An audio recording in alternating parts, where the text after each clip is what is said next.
کہ آپ اپنی اصلاح تو کرتے ہیں لیکن آپ کو دوسروں کی اصلاح کی بھی فکر کرنی ہے، تبھی معاشرے کا بگاڑ ختم ہوگا۔ یعنی آپ نے اپنی اصلاح کے ساتھ ساتھ دوسروں کی اصلاح بھی کرنی ہے، اسی بات پر معاشرے کا جو بگاڑ ہے وہ ختم ہوگا اور آپ نے معاشرے کے اس بگاڑ کو ختم کرنے کی کوشش کرنی ہے۔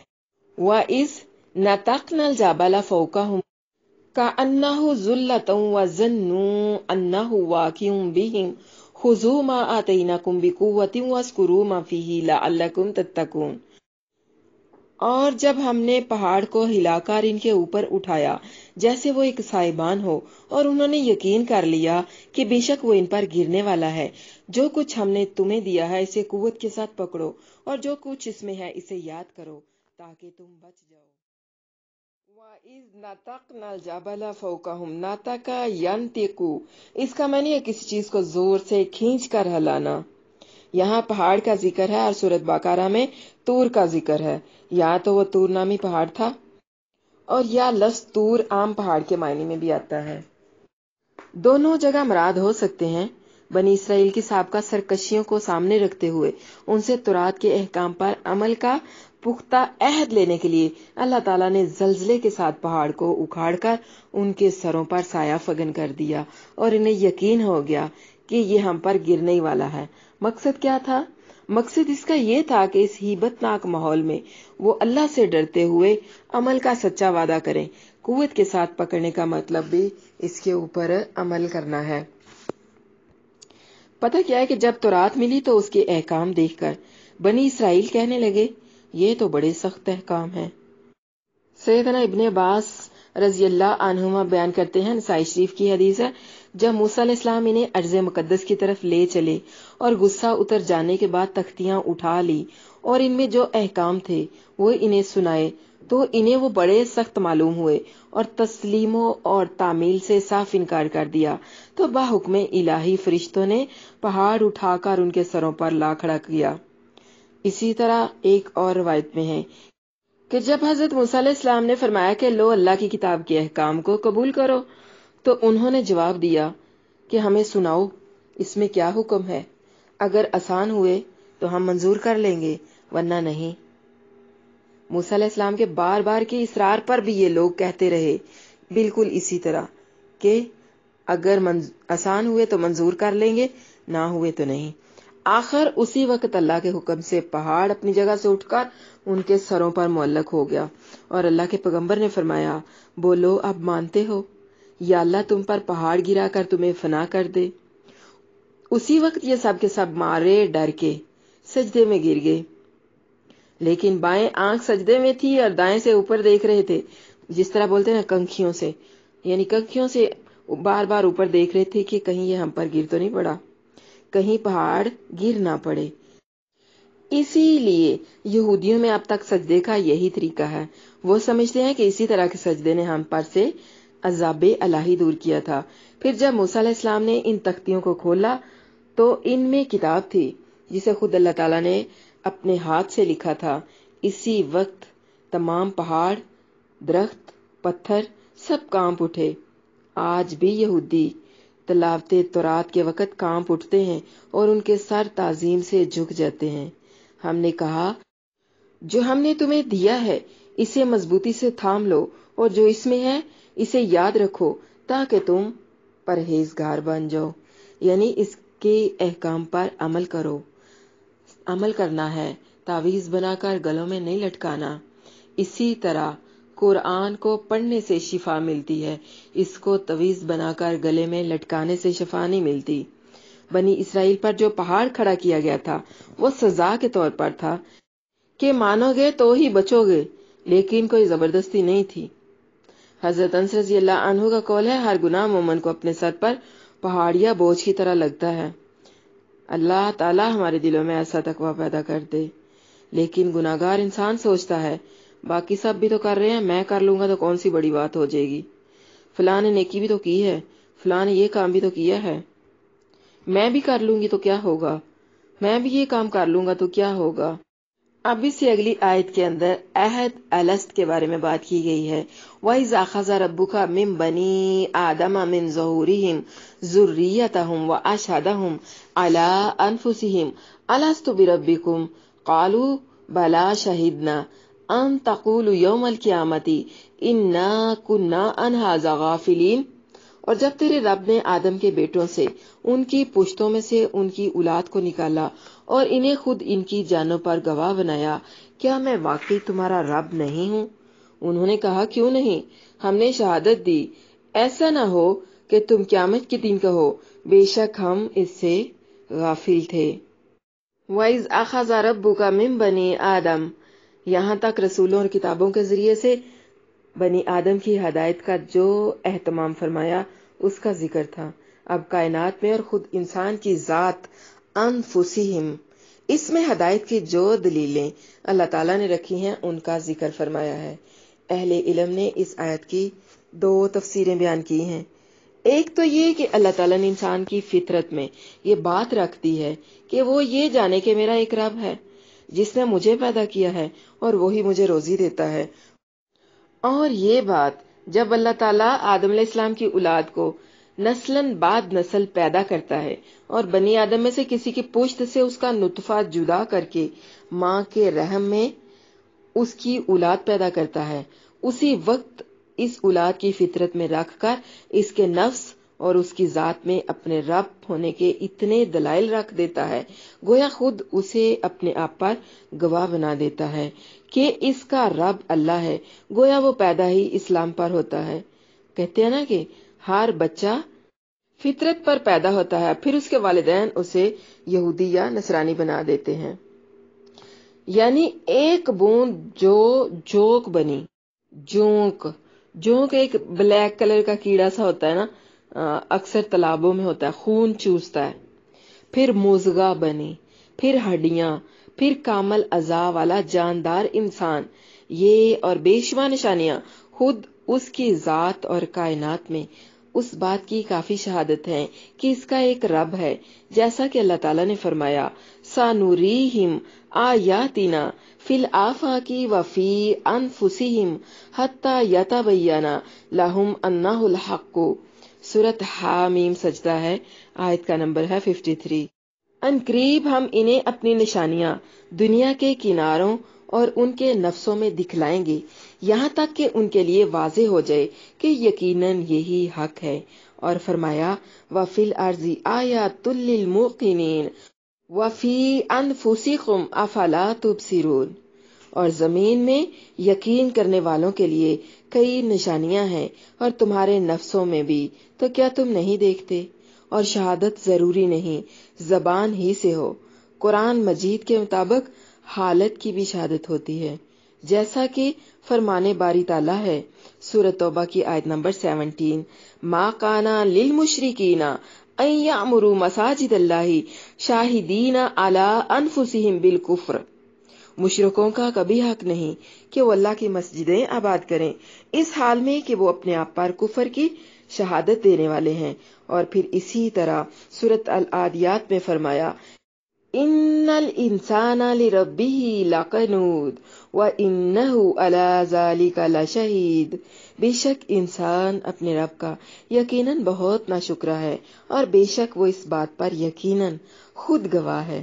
تو کیا پتا چلا کہ انسان کی فطرت ہی توحید ہے، جیسا کہ رسول اللہ صلی اللہ علیہ وسلم نے فرمایا، ہر بچہ فطرت پر پیدا ہوتا ہے.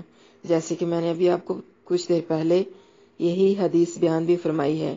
پھر اس کے ماں باپ اسے یہودی یا نصرانی یا مجوسی بنا دیتے ہیں. یہ بخاری شریف کی حدیث ہے کتاب الجنائز میں. اس لیے انسان کی ذات میں اور کائنات میں موجود اللہ تعالیٰ کے واحد رب ہونے کے دلائل ہی اس بات کے لیے کافی ہیں کہ انسان اللہ تعالیٰ کے ساتھ کسی کو شریک نہ کرے. اس لیے بعض علماء نے کہا کہ اگر کوئی بھی رسول نہ آتا تو انسان پر عقل فطرت سلیمہ اور اپنی ذات اور کائنات میں موجود توحید کے بے شمار دلائل کی وجہ سے شرک سے بچنا لازم تھا. اگر وہ شرک کرے تو اللہ تعالیٰ کو حق ہے کہ اس سے مواخذہ فرمائے، مگر قرآن مجید میں اللہ تعالیٰ کا یہ بے حد و حساب رحم و کرم ثابت ہوتا ہے کہ انسان کے نفس پر اس کی اپنی شہادت کے باوجود وہ رسولوں کے ذریعے حق واضح کیے بغیر عذاب نہیں دیتا۔ فرمایا سورۃ بنی اسرائیل کی آیت نمبر 15 میں وَمَا كُنَّا مُعَذِّبِينَ حَتَّى نَبْعَثَ رَسُولًا، اور ہم کبھی عذاب دینے والے نہیں یہاں تک کہ کوئی پیغام پہنچانے والا بھیجیں۔ مثال کے طور پر یوں سمجھ لیں کہ دیکھنے کے لیے آنکھ میں نور ہونا بھی ضروری ہے، اور سورج، چاند یا کسی اور چیز کے ذریعے سے روشنی ہونا بھی ضروری ہے۔ آنکھ میں روشنی نہ ہو یا باہر روشنی نہ ہو تو نظر نہیں آتا۔ فطرت میں رکھی ہوئی عقل اور کائنات کے دلائل اللہ کے رب کی پہچان کے لیے آنکھ کے نور کی طرح ہے، اور پیغمبر سورج اور چاند کی طرح اس کے لیے دلائل کو روشن کر کے سمجھانے والے ہیں۔ اسی لیے شیخ صالح آل شیخ نے شرح عقیدہ طحاویہ میں فرمایا کہ اہل سنت کے بہت سے ائمہ مثلا شیخ الاسلام امام ابن تیمیہ، ابن القیم، ابن کثیر، ابن ابی العز حنفی شارح طحاویہ، شیخ عبد الرحمن سعدی اور کئی دوسرے ائمہ نے وَإِذْ أَخَذَ رَبُّكَ اس کی یہی تفسیر اختیار فرمائی ہے۔ واضح رہے کہ آنکھ اور سورج کی روشنی ایک مثال ہے، اس کی تفسیر کا حصہ نہیں ہے، اور دوسری اس کی تفسیر وہ میثاق اور عہد و پیمان ہے جو اللہ تعالیٰ نے آدم علیہ السلام کی پشت سے تمام اولاد آدم کو نکال کر ان سے لیا، اور جو عموماً عہد الست کے نام سے مشہور ہے۔ وہ عبداللہ بن عباس اور دوسرے صحابہ رضی اللہ عنہم سے منقول ہے۔ حضرت ابن عباس رضی اللہ عنہما فرماتے ہیں کہ اللہ تعالیٰ نے نعمان یعنی عرفہ میں آدم علیہ السلام کی پشت سے میثاق لیا، چنانچہ اس کی پشت سے تمام اولاد جو اللہ تعالیٰ نے پیدا کرنی تھی نکال لی اور اس کے آگے بکھیر دی، پھر ان سے آمنے سامنے بات کی، پھر فرمایا الست بربکم، کیا میں واقعی تمہارا رب نہیں ہوں؟ انہوں نے کہا بلا، کیوں نہیں، ہم نے شہادت دی، ایسا نہ ہو کہ تم قیامت کے دن کہو ہم اس سے غافل تھے۔ امام حاکم اور امام ذہبی رحمہ اللہ نے اس حدیث کو صحیح فرمایا ہے۔ بس اللہ تعالیٰ نے سب سے اطاعت کا وعدہ لیا۔ اب جو آدم علیہ السلام نے نظر اٹھا کر دیکھا تو امیر، غریب، خوبصورت اور اس کے سوا مختلف لوگوں پر نظر پڑی، تو آپ کہنے لگے کیا ہی اچھا ہوتا کہ سب برابر ایک ہی حالت میں ہوتے۔ تو جواب ملا کہ یہ اس لیے ہے کہ ہر شخص میری شکر گزاری کرے۔ عمر کے اعتبار سے سب روحوں کی عمر ایک جتنی ہے، لیکن جسمانی اعتبار سے عمر کم یا زیادہ ہے۔ یہ واقعہ ہوا تھا، یہ اللہ کی قدرت ہے، اللہ کے لیے سب کچھ ممکن ہے۔ ہم اس بات پر ایمان رکھتے ہیں کہ اللہ نے ہم سب سے یہ وعدہ لیا تھا اور آخرت میں ہم سب دوبارہ ملیں گے، اور پھر بہت ساری حدیثوں سے اس بات کی تائید بھی ہوتی ہے کہ یہ معاملہ تخلیق آدم کے موقع پر پیش آیا تھا۔ اس وقت جس طرح فرشتوں کو جمع کر کے انسان اول کو سجدہ کرایا گیا تھا اور زمین پر انسان کی خلافت کا اعلان کیا گیا تھا، بالکل اسی طرح پوری نسل آدم کو بھی جو قیامت تک پیدا ہونے والی تھی اللہ تعالیٰ نے بیک وقت وجود اور شعور بخش کر اپنے سامنے حاضر کیا تھا اور ان سے اپنی ربوبیت کی شہادت لی تھی، اور فی الواقع انہیں اس حقیقت سے پوری طرح آگاہ کر دیا تھا کہ ان کا کوئی رب اور کوئی الہ اس کی ذات اقدس و اعلیٰ کے سوا نہیں، اور ان کے لیے کوئی صحیح طریقہ زندگی اس کی بندگی اور فرمانبرداری کے سوا نہیں۔ اس اجتماع کو اگر کوئی شخص بات از امکان سمجھتا ہے تو یہ محض اس کے دائرہ فکر کی تنگی کا نتیجہ ہے۔ یہی وہ بات ہے جو انسان کو جانور سے بلند کرتی ہے، ممتاز کرتی ہے۔ انسان کا حساب ہوگا، کیونکہ انسان نے اللہ سے وعدہ کیا تھا جنت اور جہنم کا فیصلہ اس کے اعمال پر ہوگا۔ گواہ کو یاد تو ہونا چاہیے کہ جس کی گواہی اس نے دینی ہے، جبکہ وہ عہد کسی کو یاد ہی نہیں۔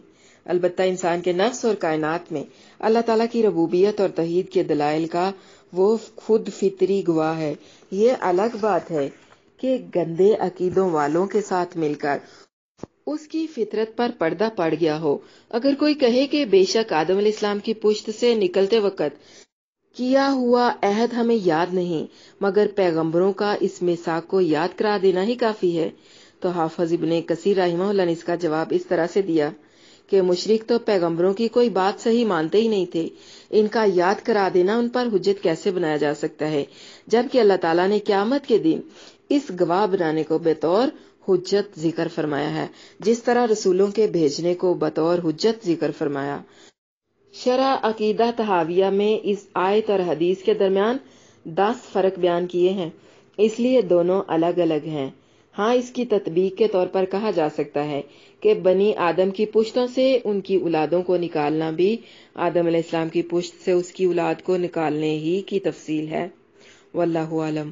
ان تقولو، یہ اصل میں لِأَلَّا تقولو یا کراہتا ان تقولو ہے، یعنی یہ عہد تم سے اس لیے لیا کہ ایسا نہ ہو کہ تم دنیا میں شرک اور نافرمانی کی روش اختیار کرو اور قیامت کے روز تم سے باز پرس کی جائے تو یہ کہہ کر اپنی صفائی پیش کرنے لگو کہ ہم تو اس سے بے خبر تھے، ہمارے پاس تو کوئی ہدایت دینے والا ہی نہیں آیا، یا ہمیں کسی نے اس کے بارے میں کوئی خبر ہی نہیں دی۔ او تقولوا انما اشرک آباؤنا من قبل وكنا ذریۃ من بعدهم افتهلكون بما فعل المبطلون، یا یہ کہو کہ شرک تو ہم سے پہلے ہمارے باپ دادا ہی نے کیا تھا اور ہم تو ان کے بعد ایک نسل تھے، تو کیا تو ہمیں اس کی وجہ سے ہلاک کرتا ہے جو باطل والوں نے کیا۔ او تقولوا انما الشرک، یعنی یہ عذر پیش کرو کہ ہم تو اپنے بڑوں کی دیکھا دیکھی شرک کے راستے پر چلتے رہے، ہمارا تو اس میں کوئی قصور ہی نہیں ہے، مطلب یہ کہ شرک کے بارے میں مقلد کا کوئی عذر قبول نہیں کیا جائے گا۔ المبتلون، اس سے مراد آباؤ اجداد ہیں، یعنی یہ کہنا کہ اصل مجرم وہی ہیں، ہم نہیں۔ اس قسم کے عذر اللہ تعالیٰ کے ہاں قبول نہیں کیے جائیں گے اور نہ ہی انہیں اس طرح کے عذر دینے کا موقع دیا جائے گا، کیونکہ ابتداءً ہر شخص کی فطرت میں اپنے رب کی پہچان اور اس کی توحید رکھ دی گئی ہے، پھر اس کی یاد دہانی اور تفسیر اور تشریحات کے لیے انبیاء آئے، رسول بھیجے گئے اور کتابیں نازل فرمائی گئیں اور کائنات میں اس کے دلائل رکھ دیے گئے ہیں، اور ان کے فہم کے لیے عقل بھی اللہ تعالیٰ نے انسان کو عطا کر دی۔ اللہ تعالیٰ نے عقل دی ہے تو پھر انسان عقل استعمال کرے، پھر یہ نہیں کہہ سکے گا کہ ہم شرکیہ کام کر رہے ہیں تو بھئی اس میں ہمارا تو کوئی قصور نہیں ہے، ہم نے تو اپنے باپ دادا کو یہی کچھ کرتے دیکھا تھا، سو ان کی دیکھا دیکھی ہم بھی کر رہے ہیں۔ یا پھر کوئی غیر مسلم کہے کہ اللہ نے اس کو غیر مسلم گھرانے میں پیدا کیا ہے، اب یہی اس کا دین ہے۔ غیر مسلم گھرانے میں پیدا ہونے والوں کے لیے یہ آیت ایک حجت ہے کہ وہ حق کو تلاش کریں اور ایمان قبول کریں۔ اللہ تعالیٰ کی معرفت یعنی اس کی پہچان کے 4 طریقے ہیں۔ پہلا، وعدہ الست، اللہ تعالیٰ نے ہماری میموری میں یہ بات سٹور کر دی تھی کہ لا الہ الا اللہ محمد رسول اللہ پر ایمان لانا ہے، ہم نے پیدا ہونے سے پہلے ہی یہ وعدہ کر لیا تھا۔ قرآن کو اللہ کا کلام ماننے پر ایمان لائیں گے اگر انسان بھول بھی جائے، لیکن وہ تحت شعور میں یقیناً اپنی اس بات کو محفوظ رکھتا ہے۔ یہ وعدہ الست نور فطرت ہے، پھر جب اللہ کی کتاب سے جڑ جاتا ہے تو نور ہدایت بھی مل جاتا ہے۔ دوسرے نمبر پر یہ کائنات، یہ بھی اللہ کی معرفت کا ایک ذریعہ ہے۔ اس کائنات کو دیکھ کر اللہ تعالیٰ کی پہچان ہوتی ہے۔ نمبر 3 پر عقل، عقل انسان کو بتاتی ہے کہ اس کائنات کو بنانے والا، چلانے والا رب ہے۔ اور چوتھے نمبر پر وہی سے پتا چلتا ہے کہ کائنات کا مالک و خالق اور بہترین نظام چلانے والا کون ہے، یعنی اللہ تعالیٰ۔